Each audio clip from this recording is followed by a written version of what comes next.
বাবার নামের voter list আমার কাছে আছে, তার প্রমাণ আছে, আমার 200 বছরের পুরনো দলিল আছে আমার কাছে।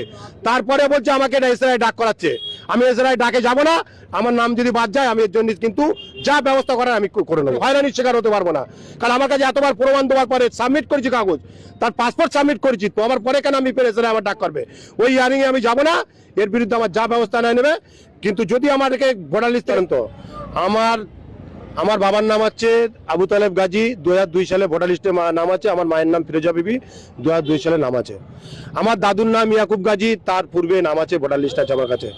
আমার দাদুর বাবার নাম চেতাব গাজী, তার লিস্ট আছে, তার আরএস আছে, তার সিএস আছে, তার হেলার আছে, সমস্ত খতিয়ান আমাদের কাছে।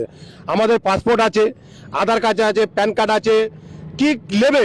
তারপরে আমাদেরকে ডাক করাচ্ছে, চক্রান্ত বড় চলছে যে আমাদের যদি এই ডাক করে যদি কোনো রকম বিভ্রান্ত তৈরি করে, আমি কথা দিলাম যাদের যাদের ডাক করে ওরা হুঁশিয়ারি দিলাম, সাবধান হয়ে যান, আপনারা যে খেলায় নেমেছেন যে খেলাটা কিন্তু কঠিন হতো।